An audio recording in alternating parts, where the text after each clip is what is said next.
எல்லா விதமான சார்ஜஸும் ஃப்ரீயாக போயிடும். நான் ஏற்கனவே சொல்லியிருக்கேன், பீனல் கிளாண்டுங்கிறது கரண்ட் உற்பத்தி செய்யக்கூடிய ஒரு ஸ்தானம். அங்கிருந்து என்ன செய்யுது, 6 ஆதாரங்களுக்கும் 6 டிரான்ஸ்ஃபார்மர் கரண்ட்டு அங்கேருந்து வருது. வந்த கரண்ட்டு ஒவ்வொரு டிரான்ஸ்ஃபார்மர்லேருந்து அந்தந்த இடத்துக்கு தேவையான சக்திகளை எடுத்துக்கிட்டு போகுது.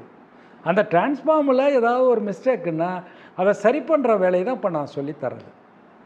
நீங்கள் வேறு எதுவும் நினச்சிக்க வேண்டாம். ஏதோ இது மந்திரம் தந்திரம் பெரிய இதெல்லாம் நினச்சிக்க வேண்டாம். இப்போ நீங்கள் என்ன செய்கிறீங்க, ஒவ்வொரு டிரான்ஸ்ஃபார்மரும் எப்படி இருக்குது, அது எத்தனை வோல்டேஜ் எவ்வளோ தாங்கக்கூடியது, கெப்பாசிட்டி என்ன, அதை எப்படி நாம் ஆப்ரேட் பண்ண தெரிஞ்சுக்கிறீங்க டிரான்ஸ்ஃபார்மர்.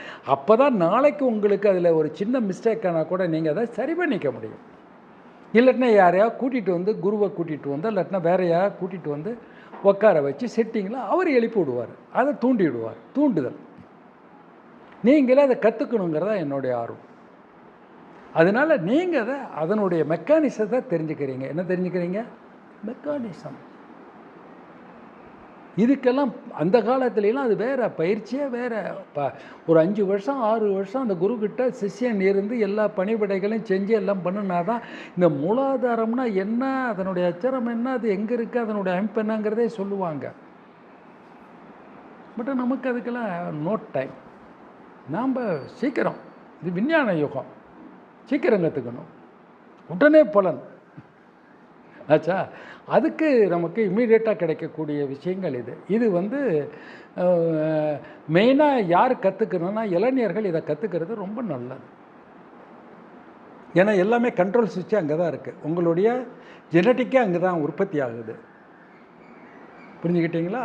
அதனால் அது நல்லா இருக்கணுமல்ல, வர சந்ததிகள் நல்லா இருக்கணுமல்ல.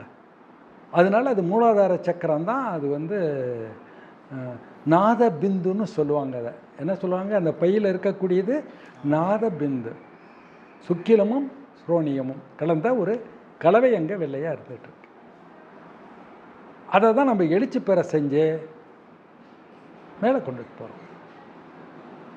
அதை தான் நாத பிந்து அலாதி நமோ நமோ, வேத மந்திர சொரூபா நமோ நமோ, ஞான பண்டித சாமி நமோ நமோ வெகு கோடிங்கிறார்.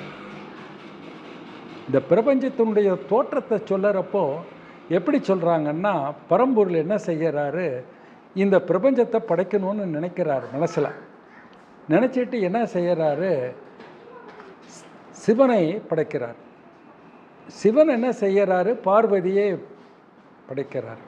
இந்த சிவசக்தி சேர்ந்து என்ன செய்து சதா சிவத்தை நோக்குறாங்க. சதா சிவமாக இருக்கக்கூடியது. அவர் என்ன செய்கிறாரு, ஆகாயத்தை இந்த பிரபஞ்சத்தையெல்லாம் அவர் படைக்கிறார். அடுத்தது அவர் என்ன செய்கிறாரு, மகேஸ்வரனை நோக்கிறார். அவர் என்ன செய்கிறாரு, காற்று இதையெல்லாம் அவர் தோற்றுவிக்கிறார். அடுத்தது அவர் என்ன செய்கிறாரு, ருத்திரனை பார்க்குறாரு. ருத்திரன் என்ன செய்கிறாரு, நெருப்பு அனல் இதையெல்லாம் அவர் தோற்றுவிக்கிறாரு. அப்புறம் அவர் ருத்திரன் என்ன செய்கிறாரு, விஷ்ணுவை பார்க்குறாரு. அவர் காத்தல் பார்க்குறாரு. அவர் நீர்கள் இதையெல்லாம் நீர் சம்பந்தமானது எல்லாத்தையும் படைக்கிறார். அடுத்தது பிரம்மாவை பார்க்குறாரு. பிரம்மா என்ன செய்கிறாரு, அவருடைய கட்டளைக்கிணங்க கால் அறிந்து நம்மளையெல்லாம் படைக்கிறார். அது மண்ணுடைய அம்சம். இதுதான் படைத்தலினுடைய இது. விஞ்ஞானம் அதை ஒப்புக்குது. எப்படின்னா, இந்த பிரபஞ்சத்தினுடைய தோற்றத்தை பற்றி சொல்லுறப்போ ஃபஸ்ட்டு நாத பிந்து, வெளிச்சமும் சத்தமும் இந்த பிரபஞ்சத்தில் உண்டாகுது. இந்த சத்தம் என்ன செய்யுது, அதிகரிக்க அதனுடைய வைப்ரேஷனில் காற்று உற்பத்தி ஆகுது. என்ன செய்யுது, காற்று உற்பத்தி ஆகுது. காற்று என்ன செய்யுது, அந்த உராய்வு சக்தி, காற்று ஒன்றோட ஒன்று மோதி மோதினா அந்த உராய்வு என்ன ஆகுது, நெருப்பை உண்டாக்குது. நெருப்பு என்ன செய்யுது, அதனுடைய வெப்பத்தினால மேலே போக போக போக குளிர்ச்சி அடைந்து மழையாக பெய்யுது. மழை என்ன செய்யுது, குளிர்ச்சி அடைஞ்சு என்ன ஆகுது, மண்ணாக மாறுது. இது விஞ்ஞானபூர்வமான, நான் உங்களுக்கு இதை ஷார்ட்டாக சொல்கிறேன். இதுதான் இந்த பிரபஞ்சத்தினுடைய தோற்றம். அப்போது விஞ்ஞானமும் மெஞ்ஞானமும் ஒன்றையே தான் சொல்கிறாங்க. நம்ம கம்பேரிசனுக்காக இதை நான் சொல்லுறேன். இதுக்கு பின்னாண்ட மனிதர்களுடைய தோற்றம் 1 கோடி வருஷத்துக்கு அவங்க எந்த உணவு எதுவும் எடுக்காமல் ஐடியலாக அப்படியே இருந்துகிட்ருக்காங்க. அப்படி இருந்துகிட்டு இருக்கிறவங்கள அந்த மனுக்களை என்ன செய்கிறாங்க, பரம்பொருளை படைத்தவனை வணங்க வைக்கணும்னு நினைக்கிறாங்க தெய்வங்கள். அதுக்கு என்ன செய்கிறாங்க, பஞ்சபூதங்களை படைக்கிறாங்க. இந்த பஞ்சபூதங்கள் என்ன செய்யுது, அவங்கள மனுக்களுக்கு உண்டானதை பண்ணி இந்த உற்பத்தி பண்ணுது. இதை எல்லாம் செடி கொடி வனங்கள் இதெல்லாம் உற்பத்தி பண்ணுது. அதில் காய்கறிகள் இதெல்லாம் பழங்கள்லாம் வரதை பார்த்துட்டு இந்த மனித ஜீவன் என்ன செய்யுது, ஆசைப்படுது. ஆசைப்பட்டு அதை எடுத்து உண்ணறாங்க. உண்ணோடனே அந்த உணவு உள்ளார போனோடனே அந்த மாறுபட்ட குணங்கள் வந்து விடுது. வந்தோடனே போட்டி பொறாமை எல்லாம் வந்துடுது. அவங்களுடைய இதுக்கு தகுந்த மாதிரி அவங்கள தெய்வங்கள் வந்து ஆளுட்டும் அப்படின்னு சொல்லிட்டு தான் சொல்கிறாங்க. அதனால தான் நவகிரகங்களை பற்றி நம்ம உடம்புல சொல்கிறப்ப நான் ஏற்கனவே சொல்லியிருக்கேன். சூரியன் வந்து உயிராக இருக்கார், சந்திரன் வந்து உடலாக இருக்கார், செவ்வாய் வந்து கண்ணாக இருக்கார், புதன் குரு இப்படி வரிசையில் உங்களுக்கெல்லாம் சொல்லியிருக்கேன் ஏற்கனவே.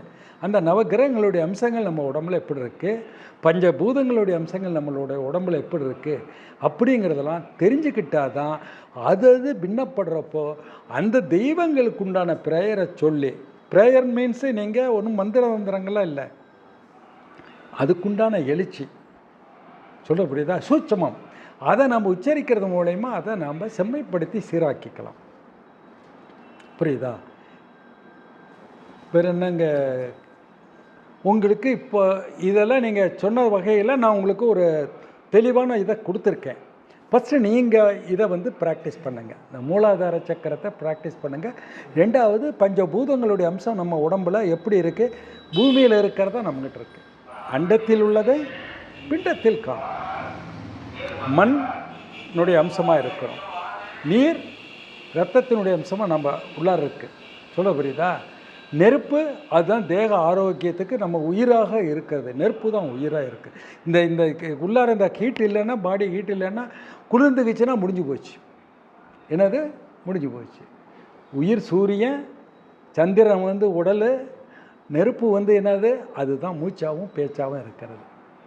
சொல்ல புரியுதா? இப்போ இந்த அம்சங்கள் பூமியிலையும் இருக்குது. பூமியில் மண் இருக்குது, நீர் இருக்குது, நெருப்பு இருக்குது.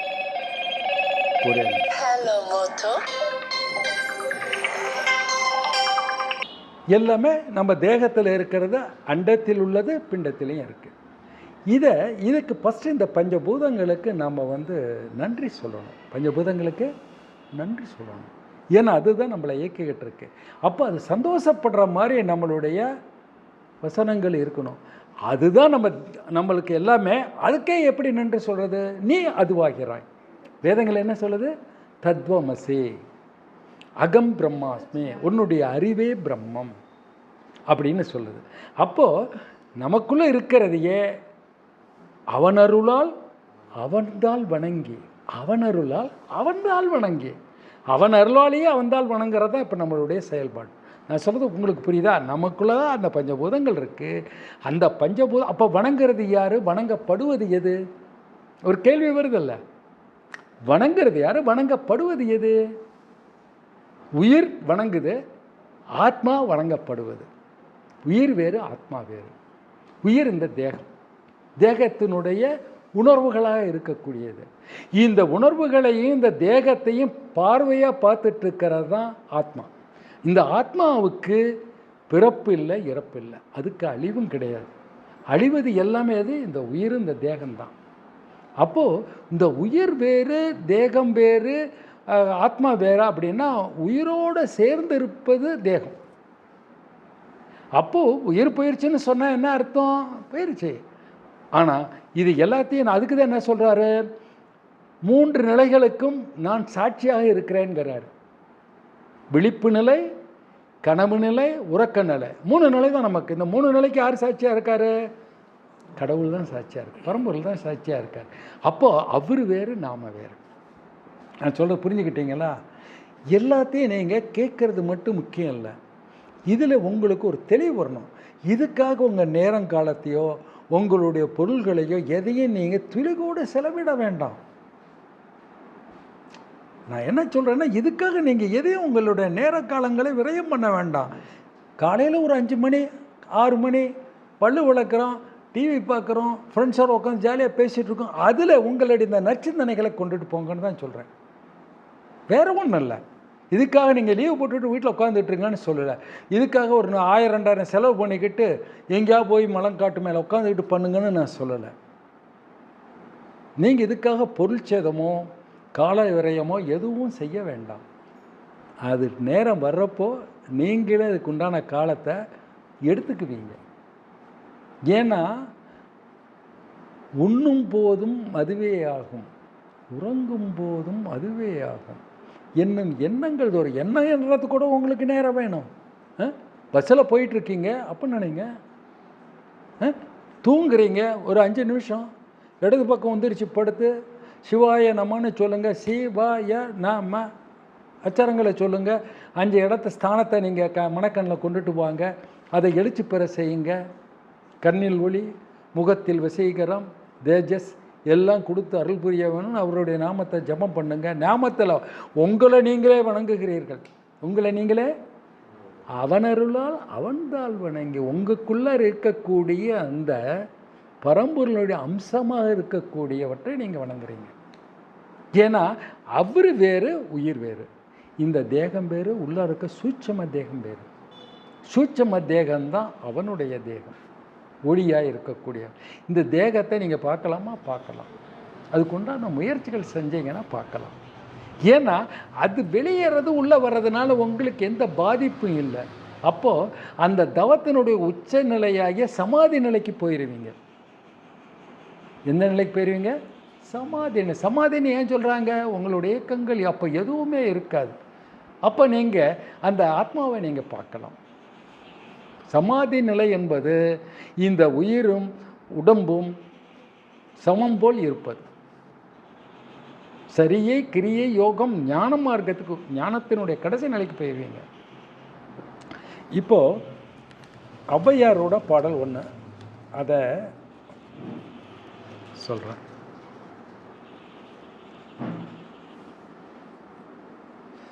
ஒரு பாடலில் சொல்கிறாரு, தானாகி தான் முடிந்த சூட்சம் தன்னை, தானாகி தான் முடிந்த சூட்சம் தன்னை தரணிதனில் அறியாமல் தான் தான் என்று வானாகி நின்ற திரு உடலை காணான், உடலில் நின்ற அச்சரத்தின் உறுதி காணான், ஆனாகி நின்ற திரு வாசிக்கானான், அமர்ந்து நின்ற வாசி திரு நயனங்கானான், ஊனாகி நின்ற வடிமுடியும் காணான், மதிகட்டு விதியறிந்து மாளுவாரே அப்படிங்கிறாரு.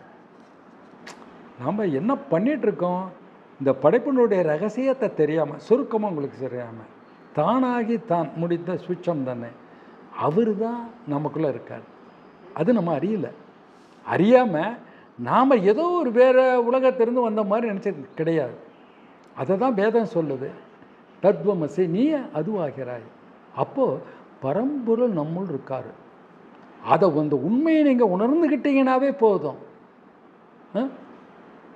எத்துணையும் வேதமுறாது எவ்வுயிரும் தம்முயிர் போல் என்றெண்ணி உள்ளே ஒத்த உடைமை உடையவராய் உவக்கின்றார் யாவர் அவர் உளந்தான் சுத்த சித்துருவாய் எம்பெருமான் நடனம் புரியும் இடமன தேர்ந்தேன் அந்த வித்தகர்தம் அடிக்கு ஏவல் புரிந்திட எம் சிந்தை மிக விரைந்ததாலேங்கிறாரு.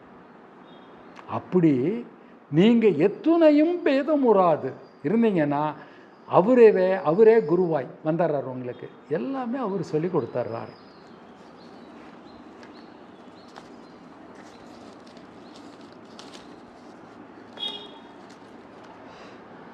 ஒன்பது வாயில் ஒரு மந்திரத்தால் ஔவையார் விநாயகப் பெருமாறுகிட்ட ஒரு வேண்டுதல் வைக்கிறார். 9 வாயில் ஓர் மந்திரத்தால் ஐம்புலக் கதவை அடைப்பதும் காட்டே. 9 வாயில், நமக்கு எத்தனை வாயில் இருக்குது? 9 வாயில். எல்லாத்துக்கும் தெரியும் 9 வாயில்னால் எது? 9 வாயில் ஓர் மந்திரத்தால் ஐம்புலக் கதவை அடைப்பதும் காட்டே. இதெல்லாம் அடைக்கணுங்கிறாரு. அப்போது நம்ம சுவாச தம்பனம் பண்ணுறப்போ இந்த வழியாக நம்மளுடைய அந்த மூச்சுக்காற்று வெளியேறக்கூடாது, எங்கே ஒரு பக்கம் போயிடக்கூடாது. ரெண்டாவது, இறப்பு நல்ல இறப்புங்கிறது என்னன்னு சொல்கிறாங்கன்னா, அந்த உச்சிக்குழி திறந்து இது வெளியே போயிடணும். ஆத்மா நம்மளுடைய குறி வெளியாக போச்சுன்னா அது நல்ல இறப்பு கிடையாது. அப்போது இறப்பு கூட 2 விதமாக. ஆமாம், நல்ல இறப்புங்கிறது தேகம் காந்தியாக இருக்கும், அழுகாது, நாற்றம் அடிக்காது. நான் சொல்கிறது புரியுது உங்களுக்கு? அதை தான் என்ன சொல்கிறார், இறப்பு விதத்தை பற்றி சொல்கிறப்போ வள்ளுவர் ஒரு குறளை சொல்லுவார், தக்கர் தகவிலர் என்பர் அவர்தம் எச்சத்தால் காணப்படுங்கிறார். அந்த உலகத்துக்கு தகுதியானவனா இல்லையாங்கிறது அவன் விட்டு போகிற எச்சம் எது மீதி இருக்கிறது அந்த உடம்பை பார்த்தா தெரிஞ்சு போயிருங்கிறார். இந்த எச்சங்கிறத கருப்பொருளாக மறைப்பொருளாக சொல்கிறாங்க அப்படின்னு சொல்கிறாங்க. அந்த மறைப்பொருள் என்ன அப்படிங்கிறது அந்த தேகம். இந்த தேகம் எப்படிப்பட்ட தேகம்? இருள் தேகமா, மருள் தேகமா, சுத்த தேகமாங்கிறது அதை வச்சு நம்ம தெரிஞ்சுக்கலாம். அதனால தான் எச்சம்ங்கிறாரு. நான் சொல்கிறது உங்களுக்கு புரியுதா? அப்போது இறப்பில் கூட இத்தனை விதம் இருக்கா? இருக்குது. அதாவது வந்த வழியே போயிடணும். விலை மூலாதாரம், சுவாதிட்டானம், மணிபூரகம், அநாகதம், விசுக்தி, ஆக்ன, சகஸ்ராரம். உச்சந்தலைக்கு மேலே 2 அங்குலம். அதில் அந்த இது சக்கரம் சுற்றிக்கிட்டே இருக்க, வெட்டாத சக்கரம், வாசி கட்டாத புஷ்பங்கிறார். இது எப்படிப்பட்டது? வெட்டாத சக்கரம். இந்த சக்கரம் சுற்றிட்டு இருக்கே, அது வெட்டாது. இந்த பூக்கு வாசம் கிடையாதுங்கிறாரு. சொல்ல புரியுதா? இதெல்லாம் சூட்சம பொருள் கருத்து. இதையெல்லாம் எல்லாத்துக்கும் எல்லாமே புரியாது. அவன் அருளால் அவன்தால் வணங்கி, இவ்வளோ தான் இந்த பாட்டில் இருக்கும். இதை நாம் முருகப்பெருமானுக்கிட்டே அல்லது யார் நம்ம குருவாக இருந்தோம் அவங்ககிட்ட கேட்டால் அவங்க அதுக்கு விளக்கம் சொல்லிடுவாங்க. இப்போது இந்த பாட்டுக்குள்ளே போவோம். 9 வாயில் ஓர் மந்திரத்தால் ஐம்புலக் கதவை அடப்பது. ஐம்புலக் கதவு, ஐம்புலன்கள் என்னென்ன நமக்கு, அது அடங்கிடணும். அது அடங்கிடணும். அப்போ புலனடக்கங்கிறது ஞான மார்க்கத்துக்கு ரொம்ப முக்கியம். புலனடக்கம்னா வேறு ஒன்றும் இல்லை. காட்சி பார்க்குறோம், பார்க்குறத நல்லவற்றை பார்க்க வேண்டும். கேட்கிறோம், நல்லவற்றை கேட்க வேண்டும். நுகர்றோம், நல்லவற்றை நுகர வேண்டும். பேசுகிறோம், நல்லவற்றை பேசணும். அதுதான் ஐம்புலக் கதவை. ஐம்புலக் கதவை அடைப்பதும் காட்டி கருவிகள் ஒடுங்கும் கருத்தறிவித்த. கருவிகள்லாம் எங்கே போய் ஒடுங்கணும் அப்படிங்கிற கருத்தை எனக்கு அறிவிங்கிறாங்க. தலம் ஒரு 4 தந்தென கரளி. 4 தலங்கிறாங்க. இந்த 4 தலம்னா என்னன்னா உங்களுக்கு சொல்லுறேன். கடவுள் சிருஷ்டித்த உலகில் வசிப்பதே சாலோக பதம். பதம் 4 தந்தரில் அடிங்க. கடவுள் சிருஷ்டித்த இந்த உலகம், இந்த உலகத்தில் வசிப்பதே சாலோகம். இந்த உலகத்தில் வசிக்கிறது ஒரு பதம். கடவுளை எதிரிட்டு போற்றி வாழ்வதே, அவரை கடவுளை போற்றிக்கிட்டு அவர் அருகாமையில் போய் நின்றுக்கிட்டு பாடுறத அடுத்த ஒரு பதம். அதுக்கு பேர் சாமீபம், பக்கமாக இருக்கிறது, சமீபமாக இருக்கிறது. குரோராதி குணங்களை நீக்கி சத்துவ குணமாக இருப்பதே சாரூப பதம்.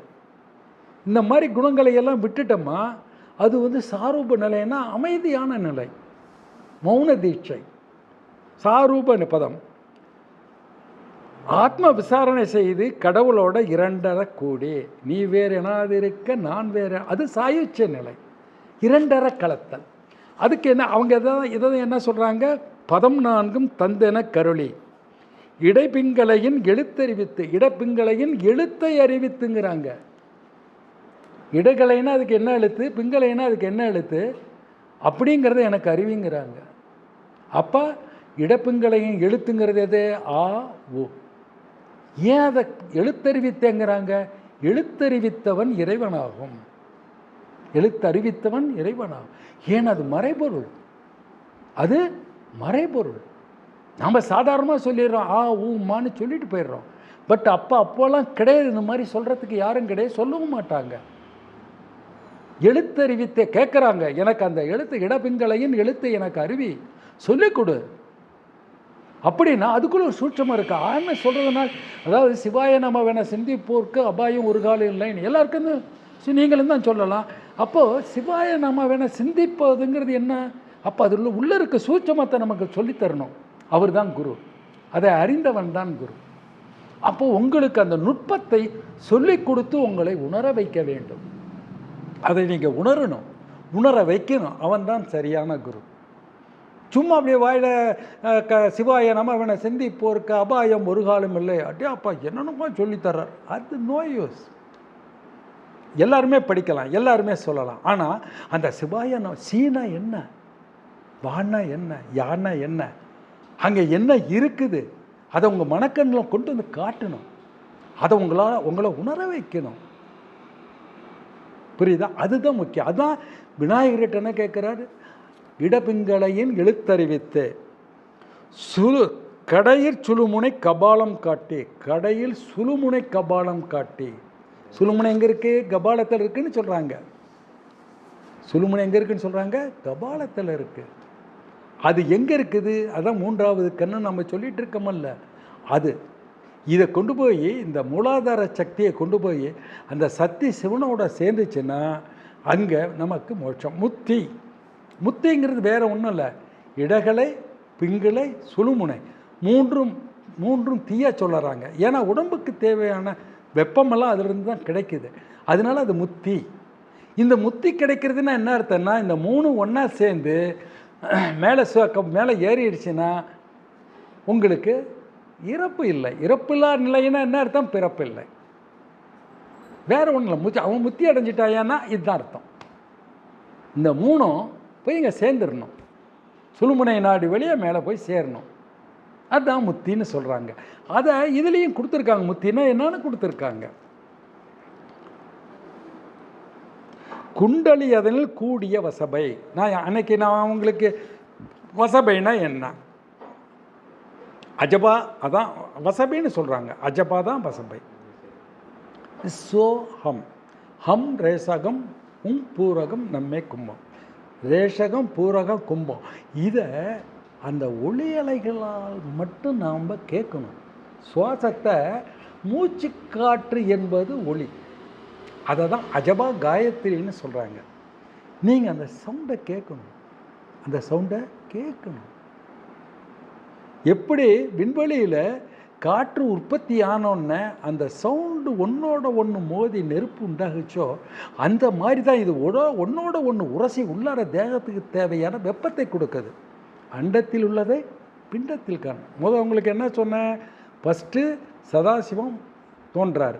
அவர் பார்த்தோன்னே காற்று தோன்றுது. காற்று தோணுன்னா நெருப்பு தோன்றுதுங்கிறாங்க. அப்போது அந்த காற்று நூலிலிருந்து புறப்பட்ட அந்த ஒளி சவுண்ட் அதான் அஜபா. அது என்ன செய்யுது, இந்த சத்தங்கள் ஒன்றோடு ஒன்று உரசி வெப்பத்தை உண்டாக்குது. அதை தான் ஔவையார் சொல்கிறார். சொல்கிறது புரியுதா? குண்டலி அதனில் கூடிய வசபை விண்டெழு மந்திரம் வெளிப்பட உரைத்து. அது எப்படி விண்டு எழுகிறது அப்படிங்கிற அந்த இதை எனக்கு சொல்லிக் கொடு சாமின்னு கேட்குறாங்க. மூலாதார சக்தி எப்படி எழுப்பணும்னு சொல்லிக் கொடு அப்படின்னு கேட்குறாங்க. மூலாதாரத்தில் மூண்டெழுங்கணலை, மூலாதாரத்தில் மூண்டெழுங்கணலை காலால் எழுப்பும் கருத்தறிவித்தே. இந்த இடத்துல கால் அப்படின்னா என்னங்கிறத பாரு, இங்கே சொல்கிறாங்க. கால் என்பது பிரிதிவி. 10 தச நாடிகளில் பிரிதிவிங்கிறது ஒன்று. அதுதான் இங்கே சுவாசம் பண்ணிக்கிட்டு இருக்கு. அதன் மூலயமா அதை எழுப்பணும். காலால் எழுப்பும் கருத்தறிவித்தே. கருத்தில் நீ அறிவிக்கணும்னு சொல்கிறாரு. புரிஞ்சுக்கிங்க, கருத்தால் ஊனி. நீ அதுக்கு தான் நாங்கள் சொல்கிறோம், உங்களுக்கும் அந்த இமேஜினேஷன் கருத்தில் கொண்டுட்டு போகணும். நீங்கள் சொல்கிறது புரியுதா? அதனால் எல்லாரும் சித்தர்கள், ஞானிகள், யோகிகள் எல்லாருமே இதை அடையிறதுக்கு தான் பெரும் முயற்சி எடுத்துக்கிட்டு இருக்காங்க. நமக்கு ஏதோ நம்மளுடைய பூர்வ ஜென்ம புண்ணியம், நமக்கு ஒரு வாய்ப்பு கடவுள் கொடுத்துருக்காரு. இந்த வாய்ப்பை நல்ல முறையில் பயன்படுத்தி இப்போ நீங்கள் இன்றைக்கி எடுத்த பயிற்சி போதும். இதுக்கு மேலே உங்களுக்கு உள்ளார கொட்டினா நீங்கள் அது எல்லாமே குழப்பமாயிரும். இப்போ நம்ம இந்த கிளாஸில் இந்த ஒன்று தான், மூலாதாரம்னா என்ன, நம்மளுடைய தேகம் எப்படிப்பட்டது, அந்த தேகத்தில் யார் யார் இருக்காங்க, அவங்க எங்கெங்கே இருக்கிறாங்க, நவ கிரகங்களுடைய அமைப்பு நம்ம உடம்புல எங்கே இருக்குது, இது எல்லாம் நீங்கள் தெரிஞ்சுக்கிட்டிங்கன்னா போதும். அப்போ என்ன செய்யணும், கோள்கள் நம்ம உடம்புல இருக்குது, அதனுடைய இயக்கங்களுக்கு தகுந்த மாதிரி அதனுடைய இடத்துல அது உச்சம் நீச்சம்னு சொல்கிற மாதிரி அது தேவைன்னா நல்லது உங்களுக்கு செய்து, கெட்டது, ஏன்னா அதனுடைய இருப்பிடம் நம்ம உடம்புல இருக்குது, அது வந்துட்டு போயிடுது. அப்போ அந்த இருப்பிடத்தை நம்ம புனிதமானதாகவும் நல்ல விதமாக வச்சுக்கிட்டோமா, அது வீட்டுக்குள்ளே நுழைஞ்சோன்னா என்ன குப்பையங்குளமாக போட்டு வச்சுக்கிற, என்ன பொம்பளை நீ அப்படின்னு திட்டுவாங்கல்ல, அது மாதிரி அவர் வந்த உடனே அந்த இடம் புனிதமாக இருந்தால் மனம் சந்தோஷப்படும். உங்களுக்கு சௌகரியங்களை கொடுத்துட்டு போயிடுவார். நீங்கள் அதை சுத்தபத்தமாக வச்சுக்கலைன்னா திட்டும் துன்பம் தான் கிடைக்கும். உங்களுக்கு புரியணுங்கிறதுக்காக சொல்லுறேன். அதனால அந்தந்த இடங்களை நீங்கள் சுத்தபத்தமாக வச்சுக்கணும். சுத்தபத்தமாக என்ன அர்த்தம்? ஐம்புலக்கதவை அடைப்பதும் காட்டி. இந்த புலநடக்கம் ரொம்ப முக்கியம். அதனால் என்ன சொல்கிறாரு? 9 வாயில் ஓர் மந்திரத்தான் ஐம்புலக்கதவை அடைப்பதும் காட்டி, சத்தத்தினுள்ளே சதாசிவம் காட்டி. சத்தத்தில் என்னென்னா அஜபா மந்திரம், அதுக்குள்ளே உரையக்கூடியவர் சதாசிவம், சதாசிவமாக இருப்பவர். நான் சொல்ல புரியுதா? சித்தத்தினுள்ளே சிவலிங்கம் காட்டி. சித்தம் எங்கே இருக்குது? இங்கே இருக்குது. இதில் சிவலிங்க ரூபமாக அந்த நம்மளுடைய பரம்பொருள் குடியிருக்கார். அதுதான் இதனுடைய சூட்சமா. இது இந்த ஒரு பாட்டுக்கே நம்ம 1 மாதம் நம்ம தீட்சை கொடுக்கலாம். ஒவ்வொரு வரிக்கும் ஒரு பொருள் இருக்குது, அந்த பொருளுக்குள்ளே ஒரு பொருள் இருக்குது. அதை விரிவாக நம்ம அலசணும். சும்மா மேலெழுந்தவர் நுணுப்புள் மையவே கூடாது. அதனால் உங்களுக்கு இந்த மூலாதார சக்கரம்னா என்ன, அது எப்படி இருக்குது, என்னவா இருக்குது அப்படிங்கிறத தினைக்கும் காலையில் எந்த விதமான டிஸ்டர்பன்ஸும் இல்லாத நேரத்தில் உங்களால் எவ்வளோ நேரம் முடியுமோ அவ்வளோ நேரம் தியானத்தில் வைங்க. அது உங்களுக்கு மிகப்பெரிய சக்தியை கொடுக்கும், மிகப்பெரிய சக்தி. ஏன்னா மூலாதாரம் அதுதான் மூலம், நமக்கு அதுதான் மூலம். சொல்ல புரியுதா? அவன் அருளால் அவன்தாள் வணங்கி. நான் இடகலை பிங்களை பற்றி உங்களுக்கு சொல்லியிருக்கேன். இந்த இடகலை பிங்களையை நீங்கள் சாதாரணமாக நினைக்காதீங்க. ஒரு குடும்பத்தில் பெண் குழந்தை பிறக்கிறதுக்கும் ஆண் குழந்தை பிறக்கிறதுக்கு காரணமாக இருக்கக்கூடியது இடப்பிங்களை தான். அந்த நாடியில் ஓடக்கூடிய கலைகள் தான். அந்த நாடியில் ஓடக்கூடிய கலைகள் எப்படி அந்த டைமில் தாயும் தந்தையும் சேர்றப்ப என்னமா இருக்குதோ அதுதான் அங்கே கருவாக பிடிச்சி வரும். அதை தான் அவர் சொல்கிறாரு, கருப்பிடித்து வந்தேன்கிறார். நான் தானே கருவாக பிடிச்சி வந்தேன். அதுக்கு தான் அவர் திருவள்ளுவர் என்ன சொல்கிறாரு? மலர் மிசை ஏகினான் நடி சேர்ந்தார் நிலமிசை நீடு வாழ்வாருங்கிறார். மலர் மிசை ஏகினான் தான் சொல்கிறார். அதனால் அதனுடைய உட்பொருள்லாம் புரிஞ்சுக்குங்க. உங்களுடைய தேகத்தினுடைய அந்த ஒரு மாபெரும் சக்தியை உணருங்க.